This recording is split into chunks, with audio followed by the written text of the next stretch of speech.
I'm the president of Liftport Group.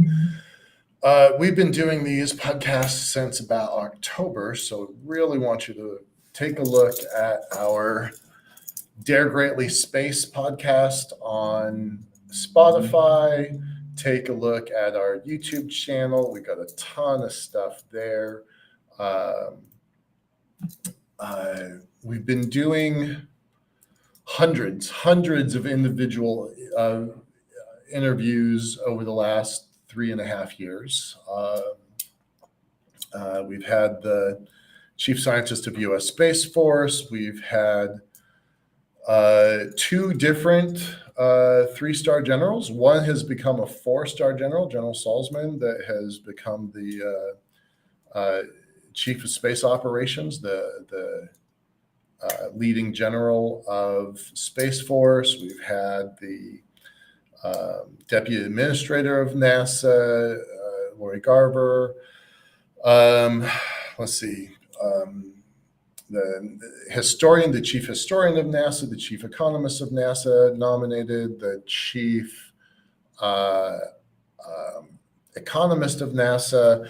We've got some really terrific people, and that's on the government side, Space Force and NASA side, but also folks from other countries, about 5 or 6 venture capital firms, leadership in many different companies to talk about space, right? And the things that we cover are the things we've been doing for a while now. So we kind of break it into 3 big topics. Infrastructure, that's the hardware of going to space.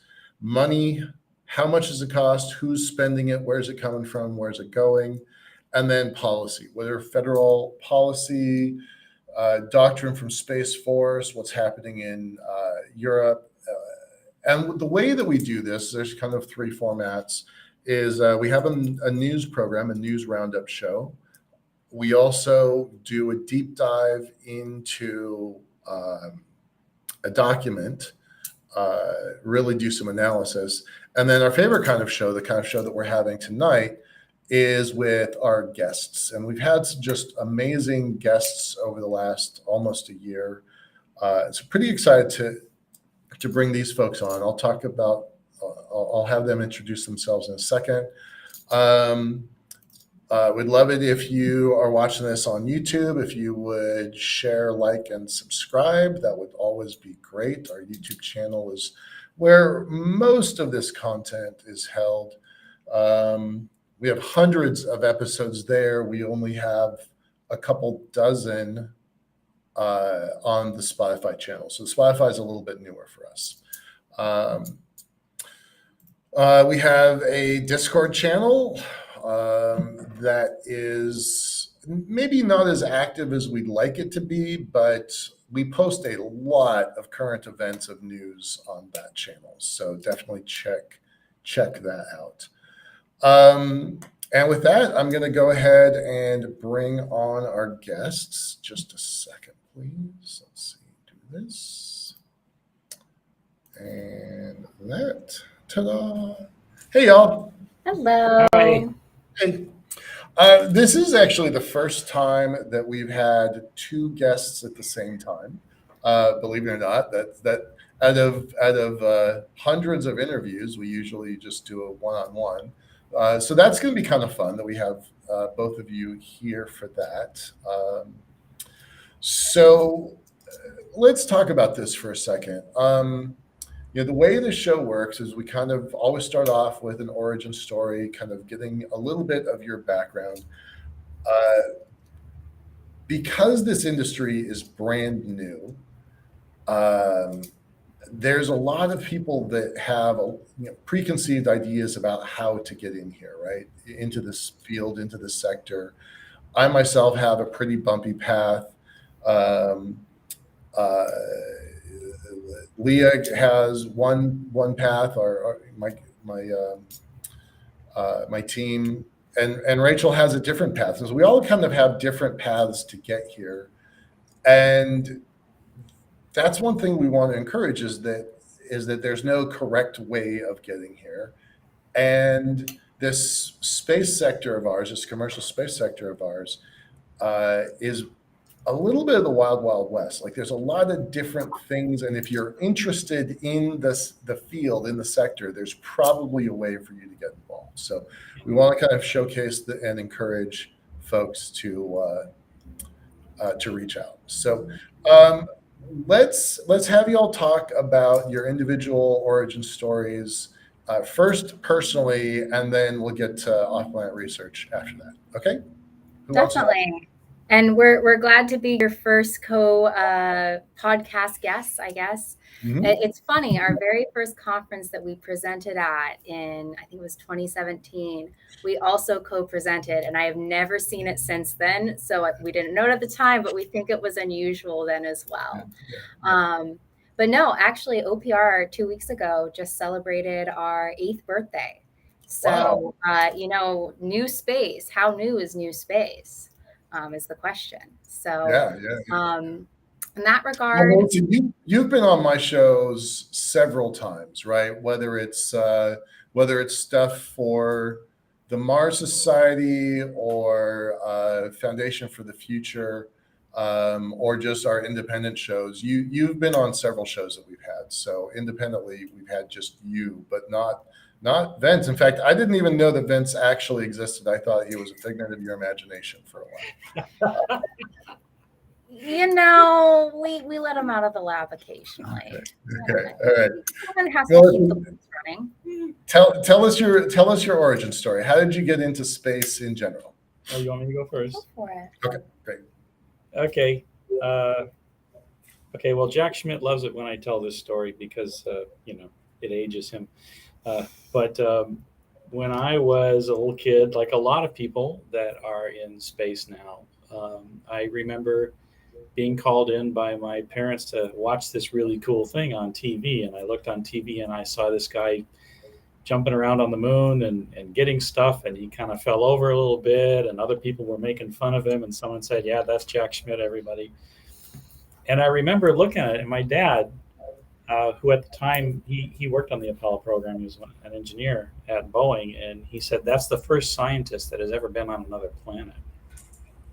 Wow. And I remember we sat there and we watched that. And I remember thinking, I'm going to be that scientist that's on another planet doing stuff. And then fast forward about, many years, I'm standing at LPSC talking to Jack Schmidt, who's on a panel. And I'm like, you're the reason that I'm here. And it was important for me to tell him that. Yeah. I don't mean to date you. And he kind of stood up out of his chair a little bit. He said, well, you just did. He's a great guy. And he is. Which mission was that? What year was that? That was Apollo 17. Yeah, 1970. Okay. Yeah. 72. Anyway, and Jack from that day forward was one of my heroes. And so I got to actually meet and converse with and loosely collaborate with one of my heroes. Wow. And that's how I got into space. And not only because of Jack, but also because of my dad, who, like I said, was an engineer and worked on Apollo and all kinds of other space programs. Anyway, so it took me, for various reasons, it took me about 30 years to finally finish my bachelor's degree and then complete my master's degree, going back and forth between college and raising a family. So that bumpy road that you mentioned, actually, I think that's an incredible strength of where space is coming from now, because we're trying to solve so many amazing, unique problems that it does take a diversity of experiences and opinions to solve these really difficult problems. So that was my path to space. And then when I was completing my degree, I met this amazing person. And after she shares her origin story, then we can talk about the crazy that happened then. Cool. I will point out, you are a second generation spacer, and honestly, that's pretty rare. That is really, really shockingly rare. I have a picture of my dad working on the Redstone rockets down in Alabama. And in this picture, my dad is at one end of a Redstone rocket, and at the other end is Wernher von Braun. And they're talking back and forth about calibrating the guidance and navigation and control systems, and that's one of my favorite pictures. Wow. Yeah, that would be a family treasure. That's an heirloom for sure. Wow, that's amazing. My family does not have a picture like that.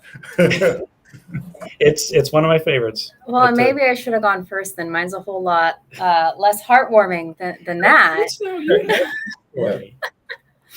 No, I grew up here in Washington, specifically in the northern Washington area where Boeing is based. And so being around the aerospace industry my whole life, when I decided to go into mechanical engineering, it was with the intention of working at an aerospace company, whether that be Boeing or one of the other many companies in this area that supports aviation. And in fact, actually, I did some internships at small aerospace companies in the Everett area during my university experience. And which school? Y'all both went to the same school? Yeah, Yes. we went to a university here in the state where we met and did my internships here as well. Was planning to go that route. I mean, again, why not? Stay close to home, do awesome things. And then I met Vince in some classes at the college, and he was telling me about this interesting work that he was doing, and we went on to do a senior design project together. And then the company as well continued off of there. And I think the origin story about the company in and of itself is also really interesting. And it's, the mid 2010s at this point. Google Lunar X Prize is alive and well. Yeah, back then it was. Let's have some background on GLXP from your perspective. I'm going to add some stuff to it, but tell folks again. There's a lot of people new to this industry, so talk about a little bit about GLXP for a second.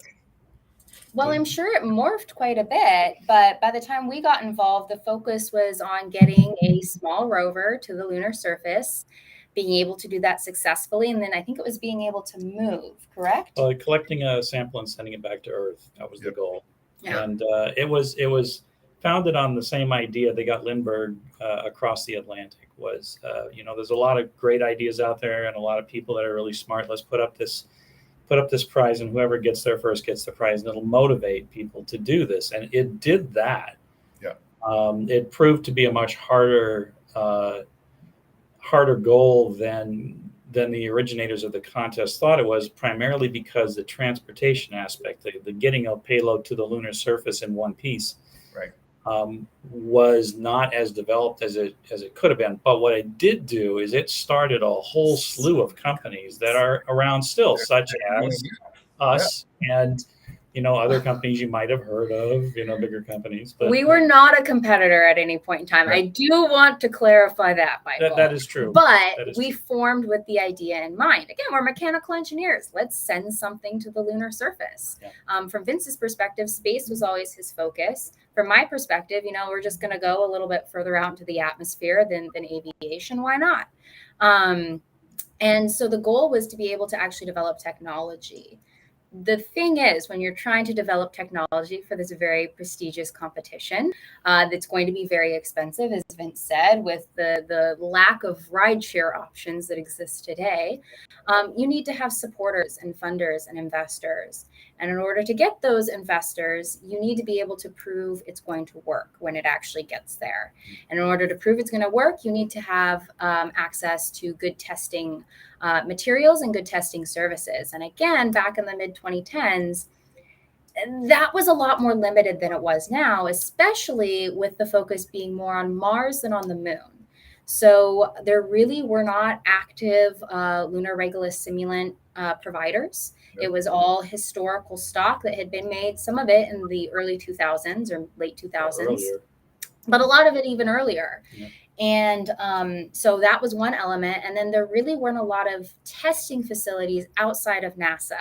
And trying to get into NASA with a small project, especially related to the moon, would have been a lot more challenging at that time. And so for those reasons, we decided to start with the foundation or the ground floor of the building before you start constructing on it. And we really looked at okay, there's this really interesting, abrasive, destructive soil on the lunar surface. How can we really replicate some of those natural formation processes here on Earth to create these, replicated lunar soils for use in testing and research?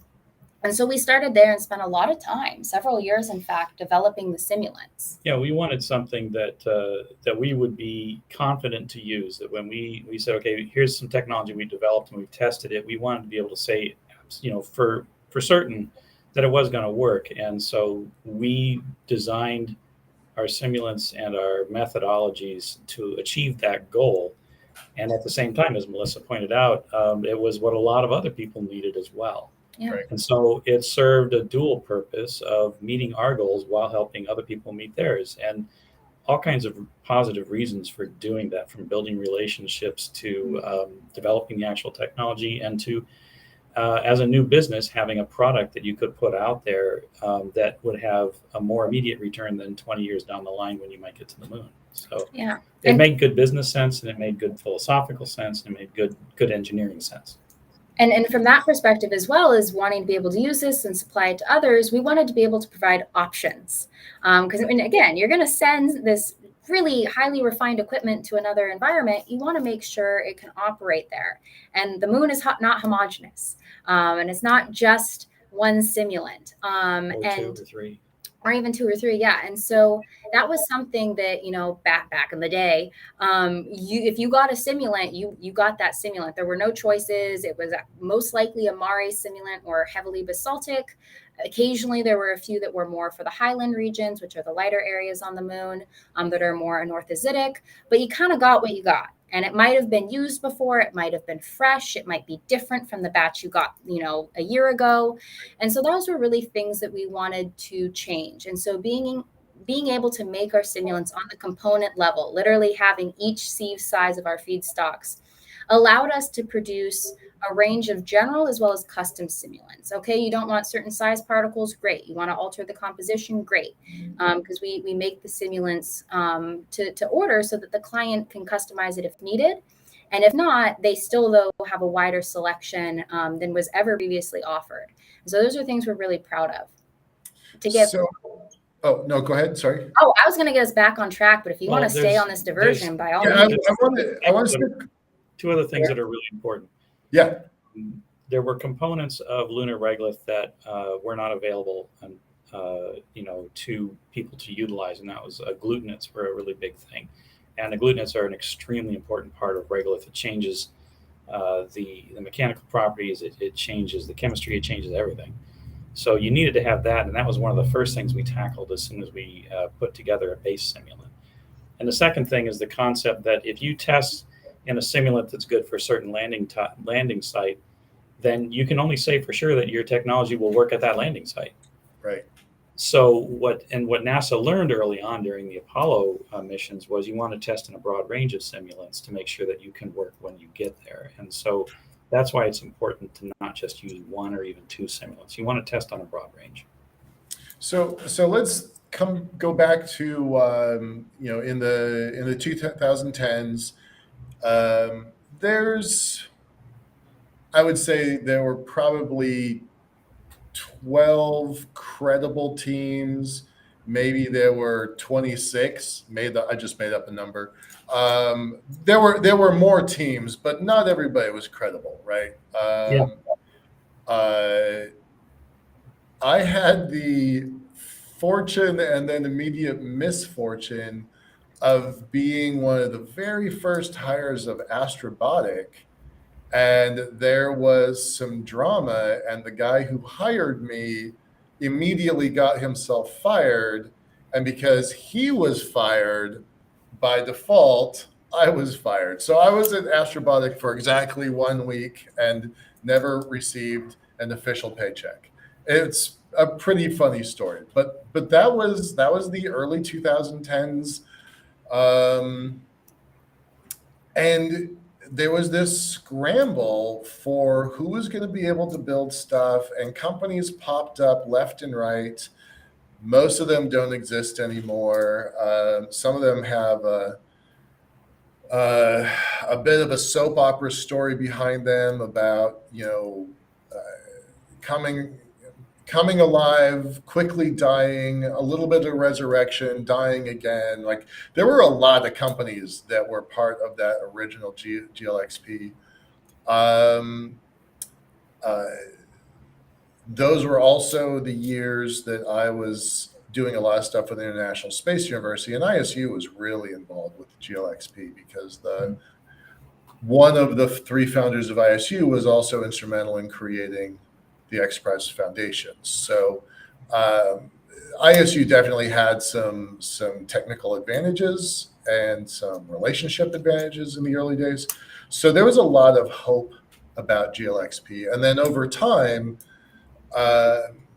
it was you had to drive half a kilometer, 500 meters, deliver high definition video, and the driving part was hard.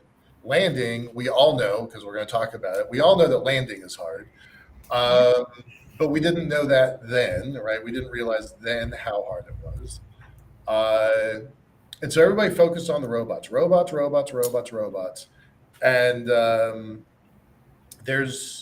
there are companies that have evolved away from that original GLXP mission plan that are going to the moon right now, right? Some have already started, some have already crashed, some are on their way as we speak. So that's a pretty impressive legacy. The original plan was it was going to be $20 million, and then it got moved up to $30 million. And then it was supposed to end within 5 years, and they're like, this is impossible, and then we're going to extend it, and then they extended it to 10 years, and they said this is impossible, and then they were going to extend it, and I think it officially got extended a total of 12 years, and eventually it was ended without a winner, even though there are solid companies out there now that got their start, Astrobotic being one of them, Intuitive Machines, iSpace. The Israeli program was part of that, Bereshit. I think there was an Indian program, although I'm not Team Indus. sure. Which one? Team Indus. Team Indus, exactly right. Okay, so I mean, real companies, real organizations that built real hardware that actually went to the moon. So even though the prize has expired, the ripple effects of creating the prize, we're still feeling that. So yeah, and even the companies that didn't make it, the people that they pulled together and the work that they did, and a lot of those accomplishments are carried forward. That's exactly what I was going to say. We know some people that were on some of those different teams that have ended up elsewhere. Yeah, and I think that's the great thing, was seeing them in that position, and then how they've been able to transfer those skills of it was very competitive at the time. I mean, it still is, but like that X Prize at the time, I mean, as you said, Michael, the number of businesses it spawned, sometimes repeatedly, was very radical in kind of developing the commercial side of the space industry. Yeah, and what I love about it, that aspect moving forward, when you go to LPSC or LSIC, or you walk into this building and you're with your people. Like, these are hundreds and in some times thousands of people who they are at that spot doing what they're doing and have been doing it for so long because it is their absolute passion, and they really have faith in what it can do for humanity, and that's why they're there. And that transcends the business that you're in. It transcends the company that you're working for. Everything is this bright future, this bright horizon, and I think that what's carried forward from the X Prize is that legacy, and it's an amazing one. Yeah. It's been remarkable. I don't want to get off track, but Virgin. It's impossible. It's impossible.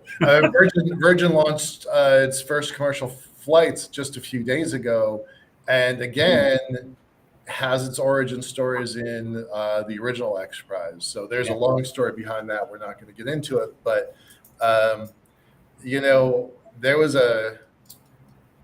Peter Diamandis walked across the stage in St. Louis, asked basically the Rotary Club for $50,000, and that $50,000 starting point has launched a global industry. So nice job, good job, Peter, for that work.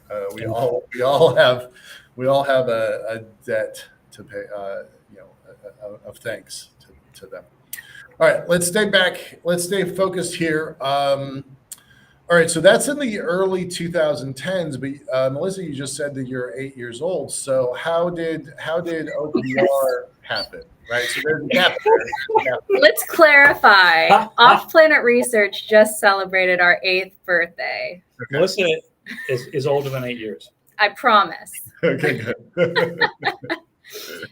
Not as much as, I'm not quite where Vince is in life, but I'm of the current generation. But so Off-Planet Research, as I said, we kind of got our start with the Google InterX Prize, realized that, hey, let's back up a couple of steps first. Space is hard, that's why Virgin Galactic was supposed to do flights how long ago with their projections, just like all these other companies. Yep. Space is hard, it takes time, but I think the fact that it's not, you can't rush it. Like you need to fully work out that R&D process is really where we want to come in. Our goal is to provide mission assurance so that you don't have to cash in on your mission insurance. If you test it, thank you. If you test it while here, really trying to not only succeed in your mission goals, but hopefully exceed them as well. Really get the samples that you want to get and maybe collect a few additional samples. Or, if you're able to traverse another 500 meters or a kilometer, what might you discover in that time period, even just from your optical systems? And so really that is what we want to do as engineers, is help others with what they're doing. Have us be a little bit of a part of all these different projects. But we also want to develop hardware ourselves. That's, again, why we got into this. And so after spending a lot of time developing a range of simulants, we have gotten back to those engineering roots and done some technology development. So that brings us, Michael, into the 2020s. There we go. And really doing a focus on dust tolerant mechanisms. So utilizing our experience working with this very fine, very abrasive material, how can we create components that can help other technologies survive longer, or protect them from the dust, hold up better in the dusty environment. And so that's been a focus of ours, developing icy Regulus simulant, again, for use in doing a lot of testing with this focus on space resources and in situ resource utilization, being able to actually see how your system will stand up to some rather corrosive and reactive volatile components is kind of the goal. And so those are some areas that we've continued exploring in the late 2010s and early 2020s. Yeah, it's interesting. You take this really incredibly destructive material, and then you add the ice components. Now, not only is it incredibly destructive, but it reacts to you. You introduce, say, a slightly warm rover into some icy Regulus simulant that has all the right components in it. In a vacuum. And it's a pretty glorious response. And explain. Glorious reaction means what? Well, so in our first experiments in 2018, we saw some interesting characteristics, but we're working on a small scale. This is our first time doing it. Okay, that's cool. We'll make a note of it. We then went to a conference, LPSC 2018, and we saw a researcher. Planetary Science Center. Yep. Perfect. You got it. Thank you. And we saw a researcher out of the UK at the time. I think she might still be there, but maybe not. Lauren McEwen, and she was presenting on carbon dioxide, dry ice in a Martian simulant in a vacuum. And she was working on a much larger scale with the dry ice than we were at the time. And she basically equated it to like a washing machine. Like it was, as it was volatilizing in a vacuum environment, it was really disturbing the surface of the regolith. Well, as Vince said, imagine that you're in a lunar PSR in this standpoint rather than Martian. Region. Yes, thank you. We will work on our acronyms. And I've been doing this for a while, so I'm trying to like make sure my audience knows what you're talking about. it's important things. It is important. It is important. So you're in a lunar permanently shadowed region. It's very cold. You have all these frozen volatiles just, laying there either on the surface or below the surface. And you start to cause them to heat up and react with one another or volatilize, which kind of means they go from frozen to gas. And we're not talking frozen like I'm going to the freezer for an icy pop. We're talking frozen, what? 50 degrees above absolute zero. Yeah. Negative 100 and some odd degrees Celsius. It goes sometimes more than that. It's frighteningly cold. Yeah. Right.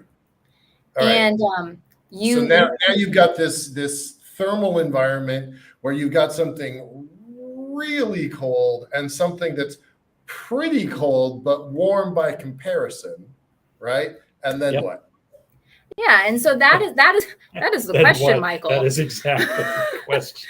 And that's the question that we don't see enough people talking about is, everyone is fascinated by the water, and admittedly so. The water is glorious and wonderful and will be an amazing resource, but there's other things as well. And what those other things might do when they start to volatilize and react is going to be very interesting. So are you going to get that washing machine effect underneath your rover? Or if you don't get it then, when you start processing it and it's going through your processing plant, what's going to happen then? Yeah. Or once it's wet, how is that going to affect the flow characteristics? Because all of a sudden you're going from frozen to wet to dry. And I know Vince is very passionate about this.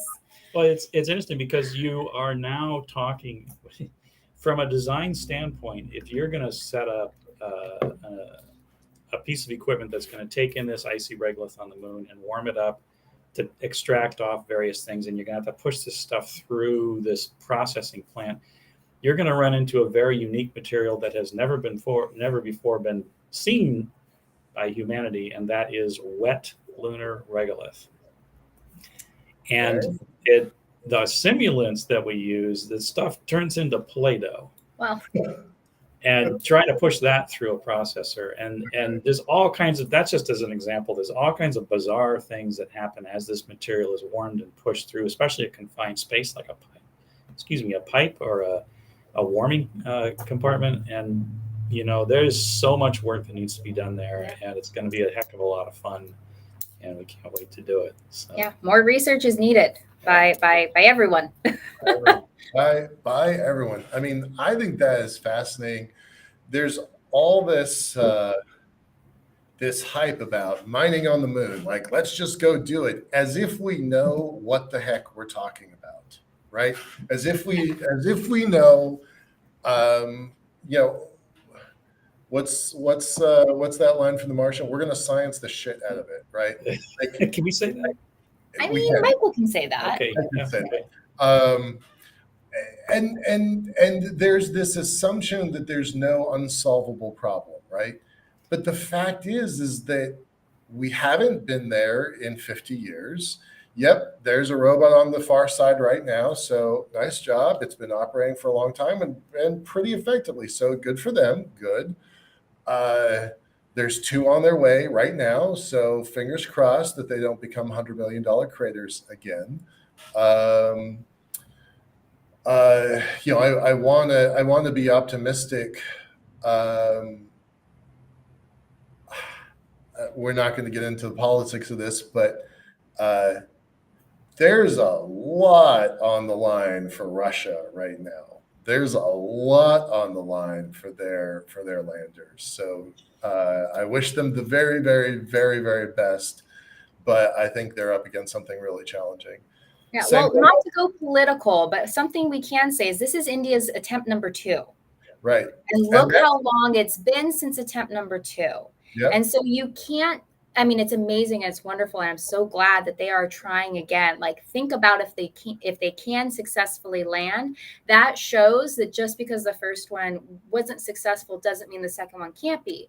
But like, I also think back to Bereshit and the Israeli company that launched that lander. they had planned to follow on very quickly afterwards. Right. And they're still planning that follow on. Well, as far as I know, they're still planning that follow on.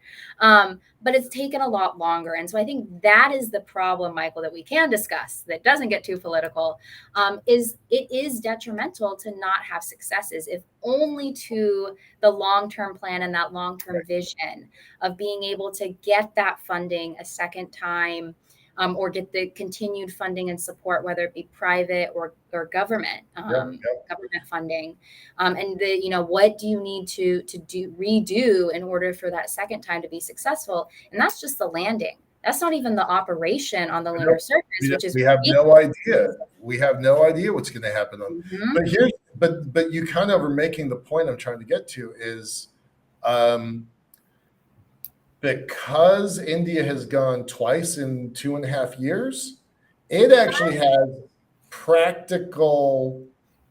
Is it not that far? A year? I thought they did it in like 2018, 2019. Maybe Leah can fact check us. Compared to 50 years, it was just yesterday. So that's my point. That's my point, is that there's people who have actually, went there, tried, didn't work, had all the modern analysis tools to evaluate what happened and not make the same errors, right?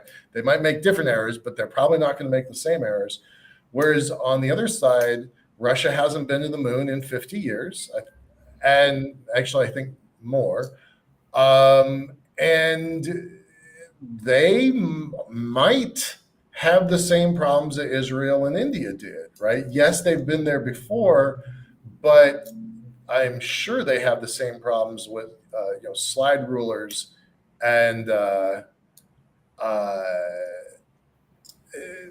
it was. I'm wondering about that. And there's a lot on the line politically for Russia because of their alliance with China's lunar base.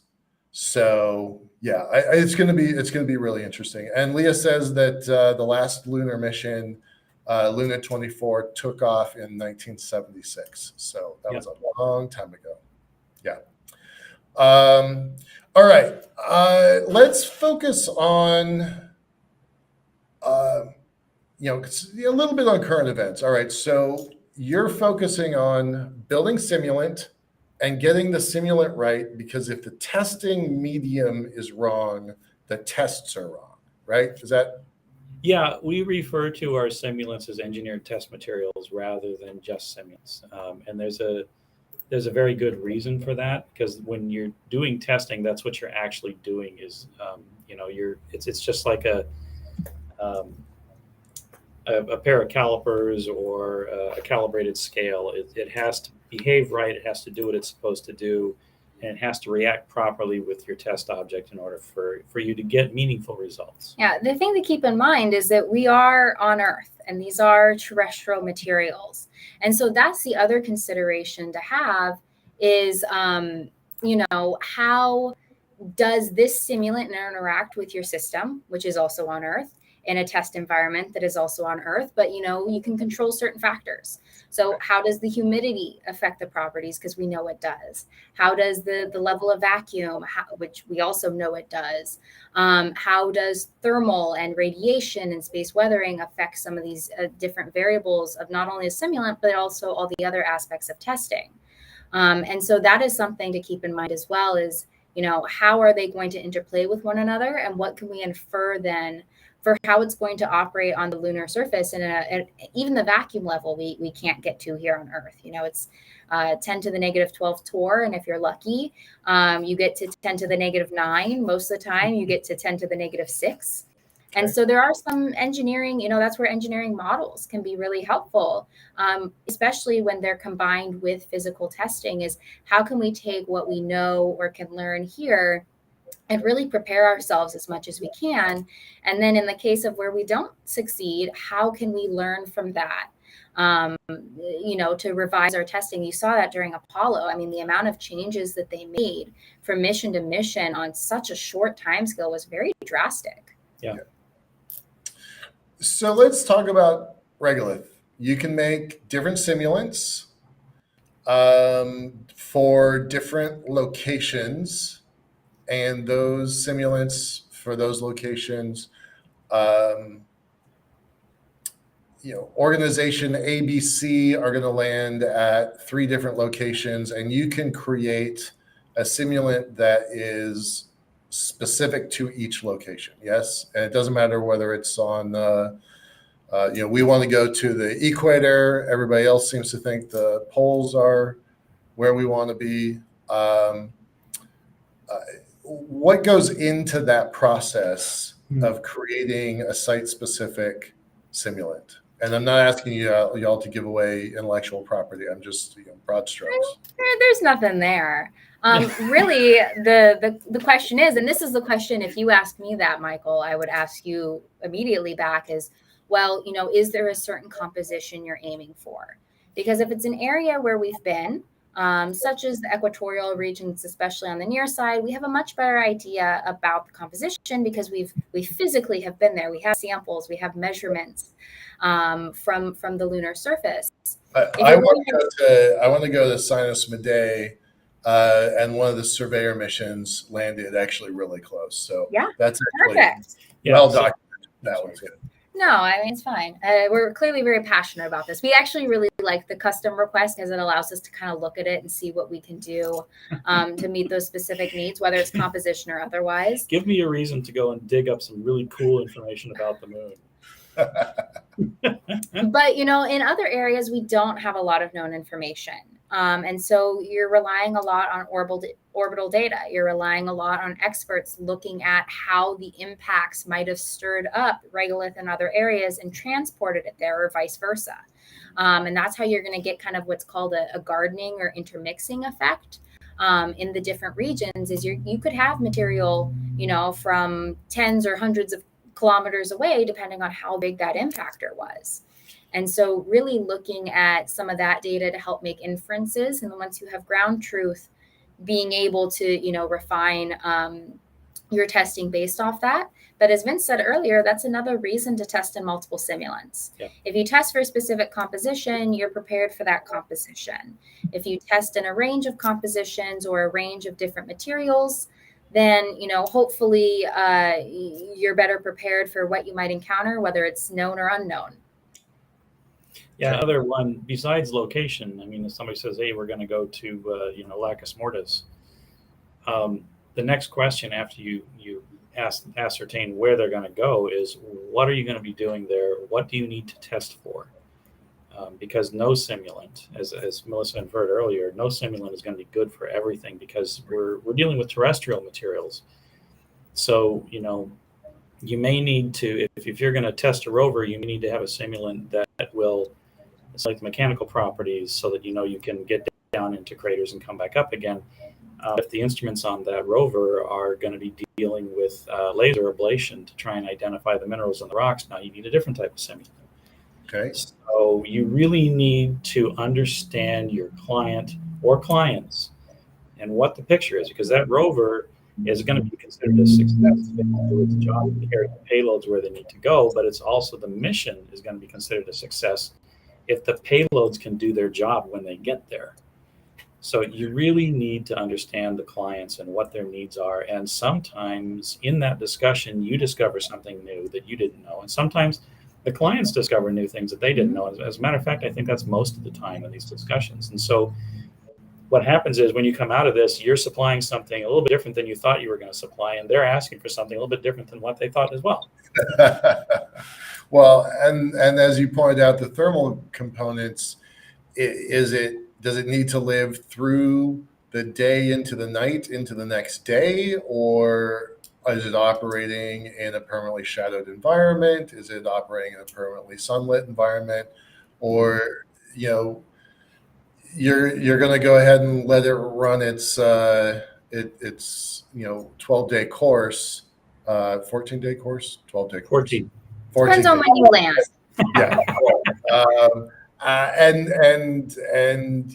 you're done, right? It could be just those 14 days and be done. So let's talk about, and we only have about 15 minutes left, so keep an eye on the clock. Let's talk about the regolith itself. Okay, so I made a comment a couple weeks ago. We were at a meeting together. For folks that don't know, the NASA administrator was the guest of Senator Cantwell here in Washington State. They hosted a meeting over at Blue Origin. There were about 400 people in the room. And Melissa and Vince were there with a booth, and I was there at a booth.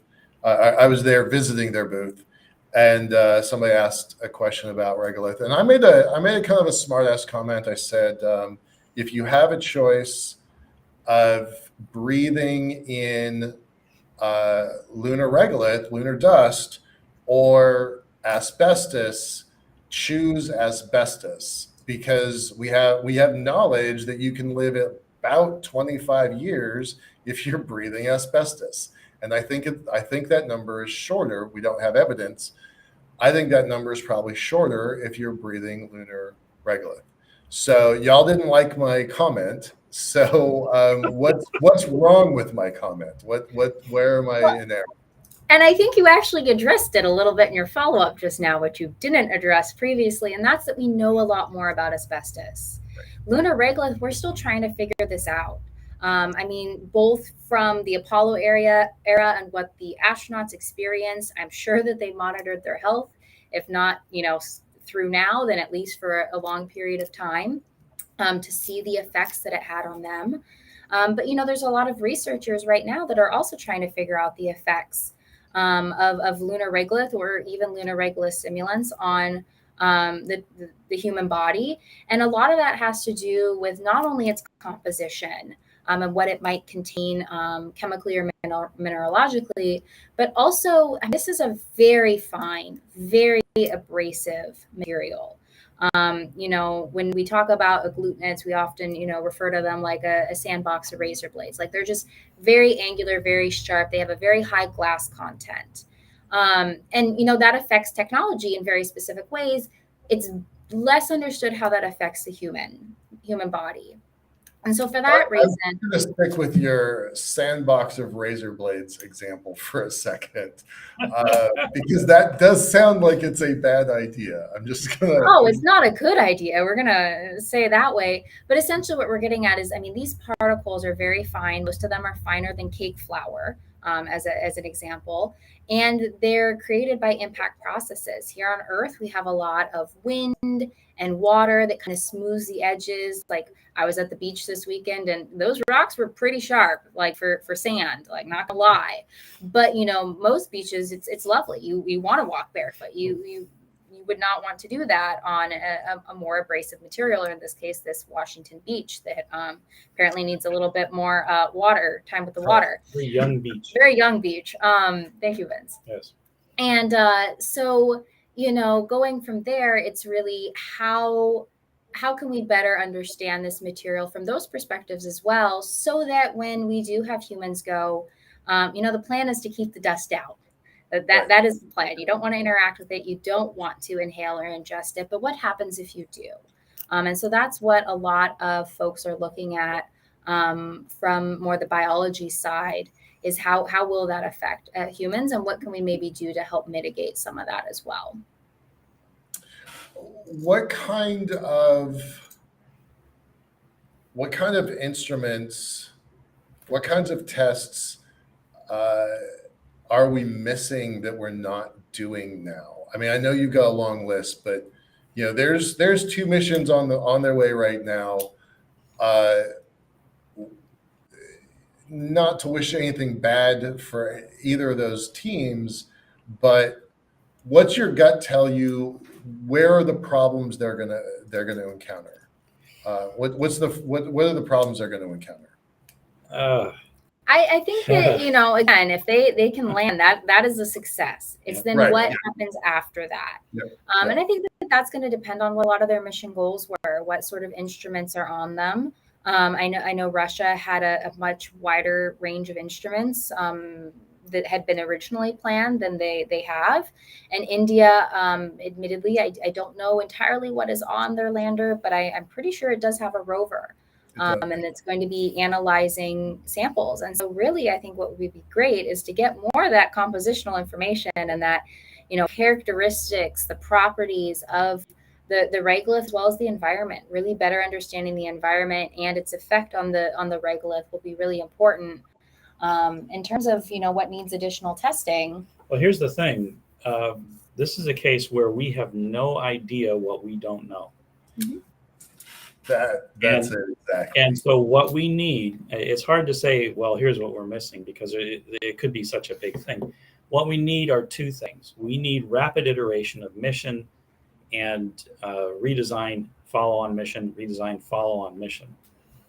Because that's what happened in the Apollo program. And the later Apollo missions, the success rate of the individual tools and devices that they use, the success rate of the amount of time spent on the surface by the astronauts, and longevity. The distances they traveled, the samples they collected.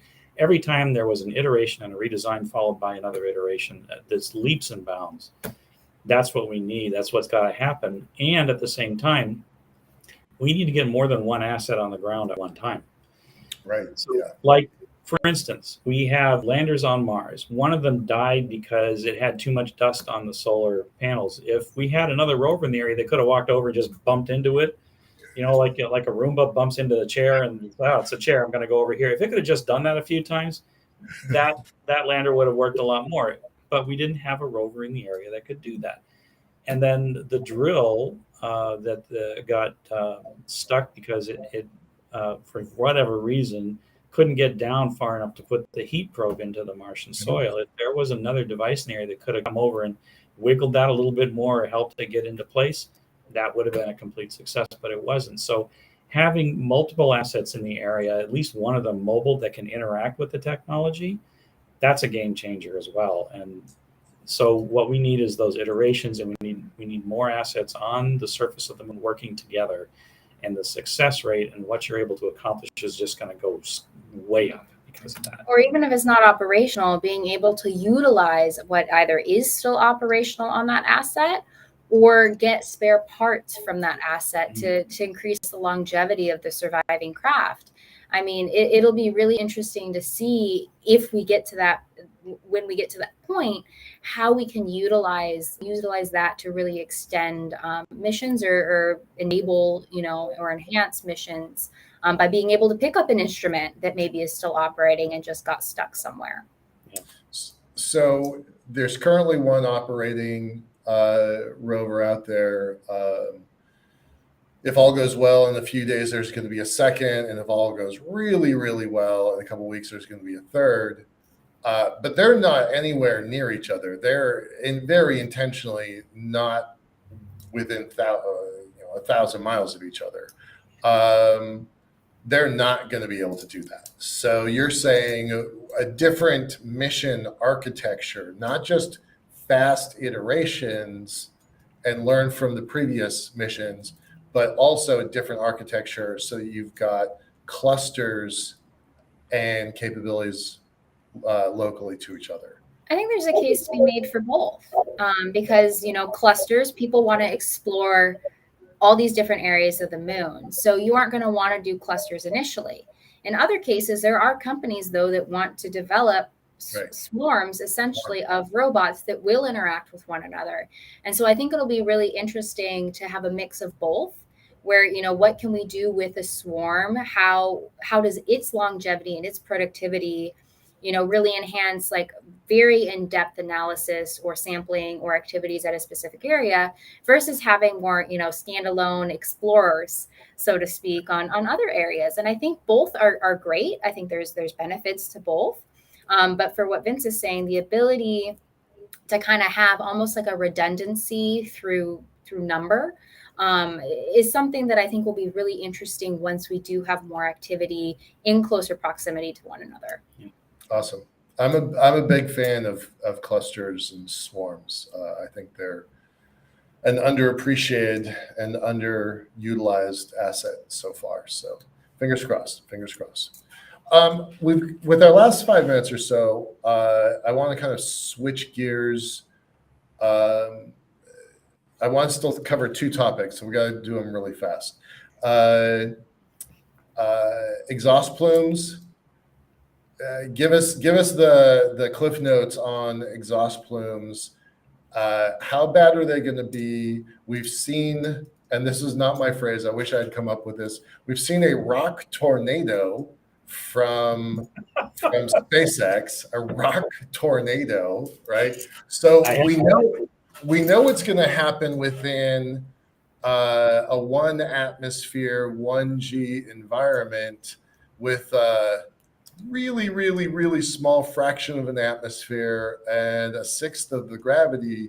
That rock tornado could be vastly weirder. I don't know how else to describe it, but what happens when what happens when we've got exhaust, and not just one, but lots of missions going to the moon, lots of missions, lots of exhaust.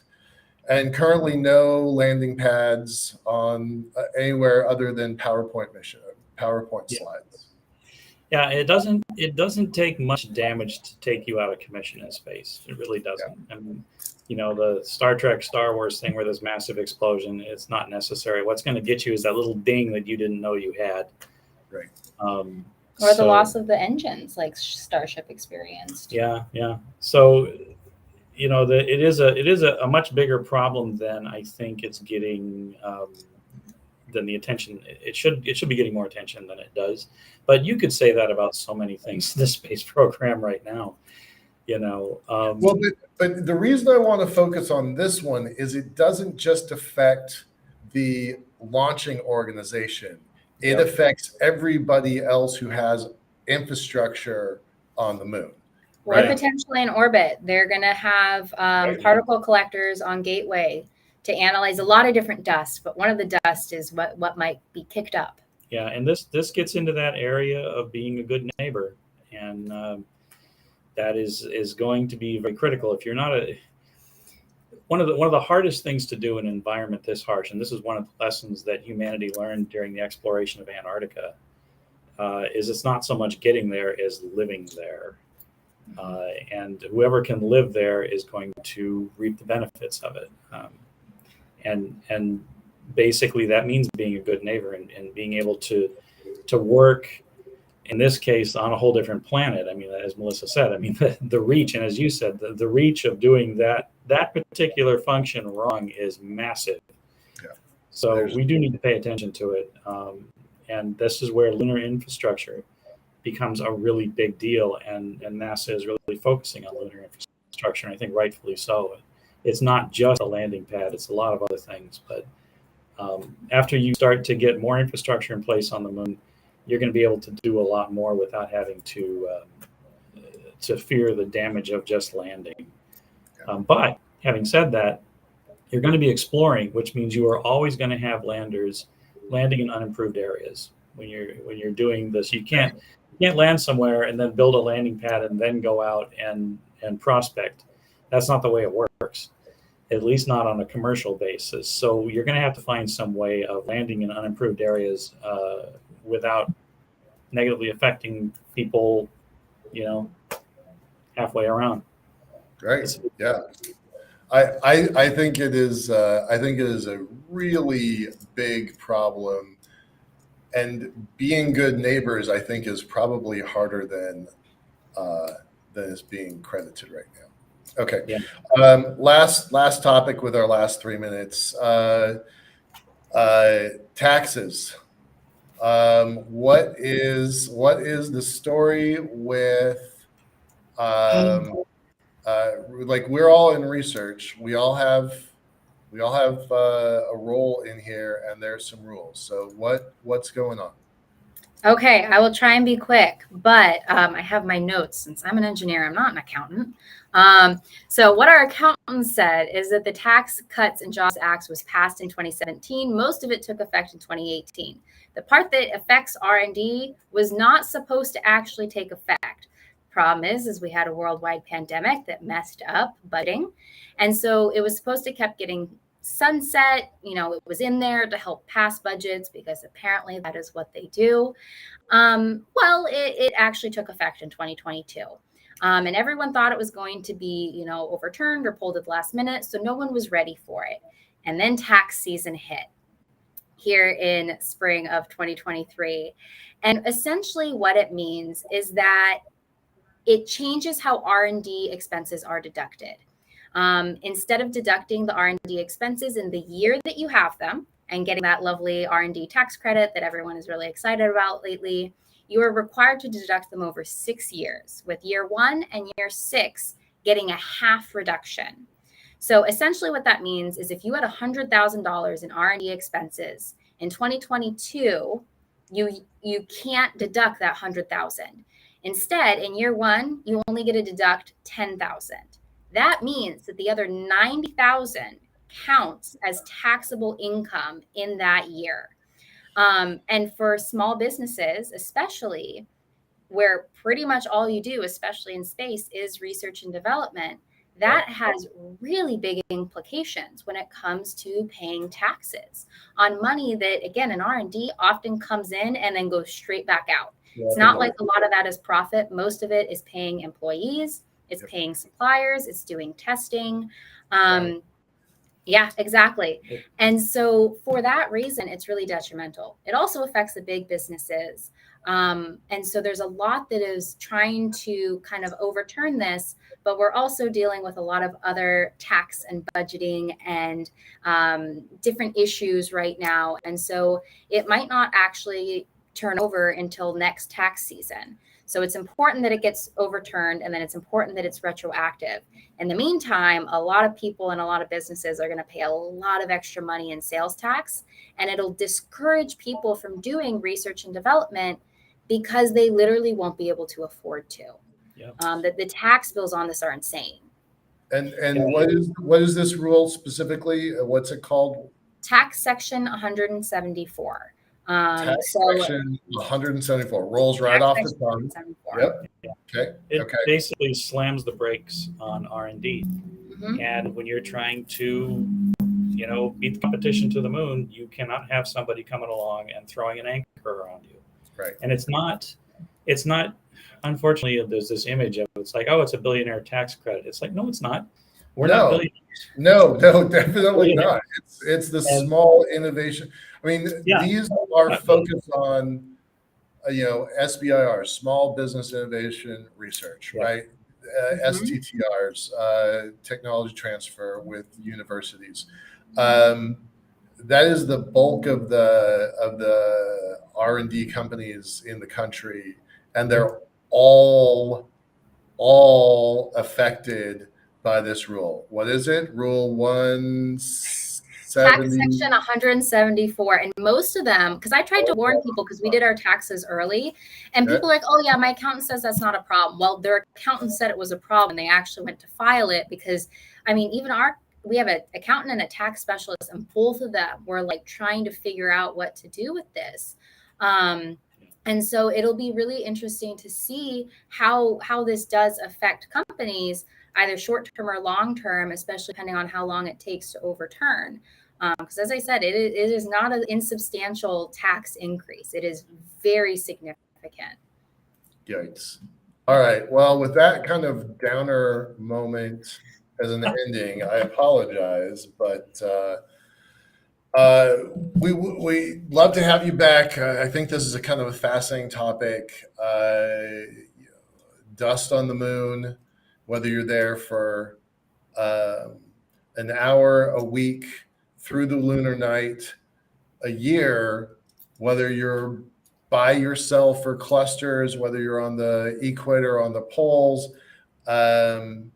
all of this is not getting enough R&D. It just isn't. There are going to be errors because the work isn't getting done right now. So really think what you're doing is important. It's good work. It's good research. It's necessary. So with that, thank you very much. Appreciate you being a part of our shows, and keep us posted. All right.